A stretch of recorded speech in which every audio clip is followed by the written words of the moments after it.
दोस्तों इस वीडियो में हम बात करने वाले हैं कि आप जिला विद्यालय निरीक्षक कैसे बन सकते हैं। जिला विद्यालय निरीक्षक जो होता है वो पूरे ज़िले का जो माध्यमिक कॉलेज होते हैं, ठीक है, उनका हेड होता है। यानी पूरा कंट्रोल जो होता है माध्यमिक विद्यालयों का पूरे ज़िले के अंतर्गत वो जिला विद्यालय निरीक्षक ही करता है। और इसको इंग्लिश में DIOS कहते हैं, यानी डिस्ट्रिक्ट इंस्पेक्टर ऑफ स्कूल्स। ठीक है, तो इनका सिलेक्शन कैसे होता है, एलिजिबिलिटी क्राइटेरिया क्या होता है, एज कितनी होती है, एग्ज़ाम पैटर्न क्या होता है, सारी चीज़ें इस वीडियो में कवर करेंगे। तो वीडियो को आप लोग लाइक और शेयर कर दीजिए।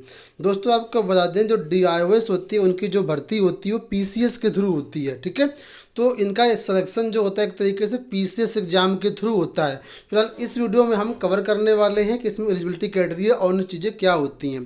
दोस्तों आपको बता दें इस समय PCS के फॉर्म आए हुए हैं 16 मार्च 2022 से लेकर के 12 अप्रैल 2022 तक। इसमें आप लोग ऑनलाइन आवेदन कर सकते हैं। शुल्क बहुत ही कम देना है, नाममात्र शुल्क में यहाँ पर आप लोग आवेदन कर सकते हैं। ठीक है, अगर हम समान कैटेगरी की बात करें तो 125 रुपये इसकी अप्लीकेशन फ़ीस रखी गई है। अगर बात करें इसमें हम वेतनमान को लेकर के, तो इसमें जो PCS के थ्रू जो भी वैकेंसी आती है इसमें जो आपका वेतनमान होता है वो ग्रेड पे जो होता है वो 4600 से लेकर के आपकी 5400 ग्रेड पे की जॉब्स होती हैं। इसी के अंतर्गत आपका भी यहाँ पर ग्रेड पे रहेगा।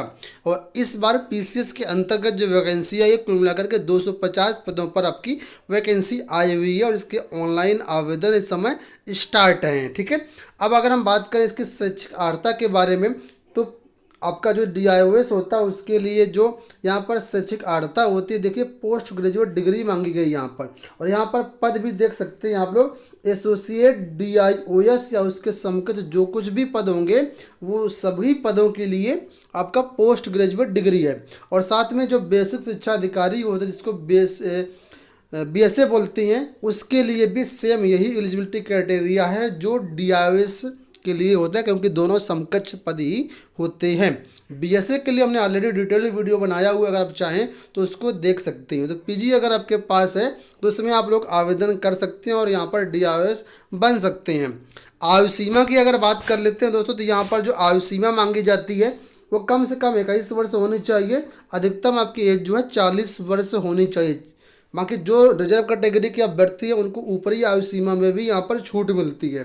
ठीक है, तो जो SC ST अभ्यर्थी हैं, OBC अभ्यर्थी हैं, जो क्लासिफाइड गेम्स में प्लेयर्स हैं या स्टेट गवर्नमेंट एम्प्लॉय हैं, अगर आप बेसिक शिक्षा विभाग में टीचर हैं या माध्यमिक शिक्षा विभाग के अंतर्गत टीचर हैं, ठीक है, तो आपको यहाँ पर ऊपरी आयु सीमा में 5 वर्ष का रिलैक्सेशन जो है मिल जाएगा। बाकी अन्य जो कैटेगरी है उनको अलग अलग यहाँ पर रिलैक्सेशन दिया जाता है। ठीक है, अब बात करते हैं हम लोग इसके एग्जाम पैटर्न सिलेक्शन प्रोसेस को लेकर के। दोस्तों यहाँ पर जो आपका सिलेक्शन होगा उसके लिए आपको 3 फेज से गुजरना पड़ेगा। पहला होगा आपका प्रिलिमिनरी एग्जाम यानी प्रारंभिक परीक्षा, जो कि ऑब्जेक्टिव टाइप की होगी, मल्टीपल चॉइस क्वेश्चन आपसे पूछे जाएंगे।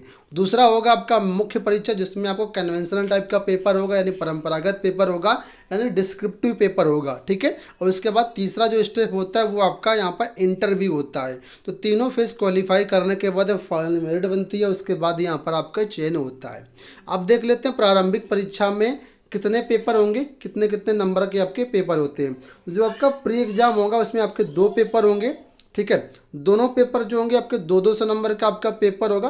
पहले पेपर में आपके जो क्वेश्चंस होंगे 150 होंगे और दूसरे पेपर में जो क्वेश्चंस आएंगे वो 100 क्वेश्चंस आएंगे। दोनों पेपर बहुविकल्पी पेपर ही होंगे आपके। ठीक है, परीक्षा के लिए आपको यहाँ पर कुल मिलाकर के जो समय दिया गया वो 2 घंटे का समय निर्धारित है। यहाँ पर आपको बता दें जो सेकंड पेपर होगा जिसमें 100 क्वेश्चन आते हैं उसको CSET के नाम से जाना जाता है। और सेकंड पेपर केवल क्वालिफाइंग करना होता है और क्वालिफाई करने के लिए कम से कम 33% मार्क्स लाने कंपलसरी होते हैं। ठीक है, और जो यहाँ पर आपका फर्स्ट पेपर होता है उसी से फाइनल मेरिट बनती है आपको मुख्य परीक्षा में जाने के लिए। मुख्य परीक्षा में जाने के लिए प्रारंभिक परीक्षा में वैकेंसी के मुताबिक 15 गुना अभ्यर्थियों को क्वालिफाई करवाया जाता है मुख्य परीक्षा में। जो प्रारंभिक परीक्षा होती है सिर्फ मुख्य परीक्षा में जाने के लिए ही होती है। फाइनल मेरिट में प्रारंभिक परीक्षा के अंक जो है नहीं जुड़ते हैं। ठीक है, आई होप आपको यहाँ पर समझ में आया होगा प्रारंभिक परीक्षा के बारे में। और हाँ, प्री परीक्षा क्वालिफाई करने के लिए आपको फर्स्ट पेपर में कम से कम 40% नंबर लाना जरूरी होता है। जितना ज़्यादा नंबर लाएंगे उतना ही आपके मुख्य परीक्षा में जाने के चांसेज बढ़ जाएंगे। ठीक है, अब हम बात करेंगे मुख्य परीक्षा के बारे में। जब आप मुख्य परीक्षा में पहुंच जाती हैं तब आपको कितने पेपर देने होंगे। तो मुख्य परीक्षा में यहाँ पर मेंस में जो है आपका कुल मिलाकर के 8 पेपर होते हैं। अब 8 पेपर कैसे होते हैं, इसमें से 6 पेपर कंपलसरी होते हैं और 2 पेपर जो होंगे वो आपके ऑप्शनल पेपर होंगे। तो पहले कंपलसरी पेपर समझ लीजिए।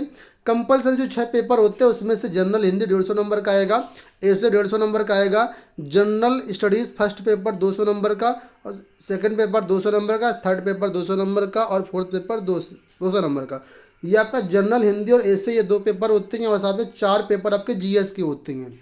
ठीक है, तो इस तरीके से आपका 800 पूर्णांक बन जाता है जीएस का और 300 पूर्णांक बन जाता है आपका जनरल हिंदी और ऐसे का।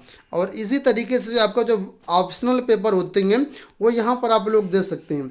ऑप्शनल या सब्जेक्ट दिए गए 1 से लेकर के 29 सब्जेक्ट यहाँ पर दिए गए। इसमें से किसी एक सब्जेक्ट को आपको चुनना होगा। ये सब्जेक्ट आप अपनी मर्जी के मुताबिक कोई भी चुन सकते हैं। ग्रेजुएशन से इन सब्जेक्ट का कोई भी लेना देना नहीं है। ठीक है, और जो भी आप ऑप्शनल सब्जेक्ट चुनेंगे उस ऑप्शनल सब्जेक्ट के आपके 2 पेपर होंगे, पेपर 1 और पेपर 2। तो इस तरीके से 6 पेपर आपके कंपलसरी हो जाते हैं और 2 पेपर आपके ऑप्शनल हो जाते हैं। ठीक है, और इन सभी पेपर्स का जो आपका सिलेबस है इसी पीडीएफ में दिया गया है। तो आप इस पीडीएफ से सभी पेपर का जो सिलेबस है वो देख सकते हैं, चाहे प्रारंभिक परीक्षा की बात करें मुख्य परीक्षा की बात करें। ठीक है, अब जब आपका मुख्य परीक्षा क्वालिफाई हो जाएगा तब आपका अंतिम स्टेप होता है जो कि इंटरव्यू होता है। इंटरव्यू यहाँ पर 100 नंबर का होगा। ठीक है, और इसमें आपका कई तरीके से क्वेश्चन पूछे जाते हैं। एक तरीके से आपका माइंडसेट चेक किया जाता है। ठीक है, और 100 नंबर का आपका इंटरव्यू होता है। जब हम आपकी मुख्य परीक्षा और इंटरव्यू दोनों के फाइनल मार्क्स से जोड़ करके फाइनल मेरिट बनती है और उसी के अनुरूप यहाँ पर आपका चयन किया जाता है। अब अगर हम बात करें सिलेबस के बारे में तो यहाँ पर आप लोग देख सकते हैं ये प्रारंभिक परीक्षा का सिलेबस दिया गया है।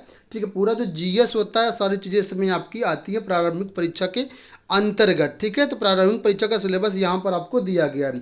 साथ में जो प्रारंभिक परीक्षा का जो सेकंड पेपर होता है जो सीसेट का पेपर होता है वो भी यहाँ पर आपको डिटेल से दिया गया। इसमें आप लोग दे सकते हैं सारी चीज़ें।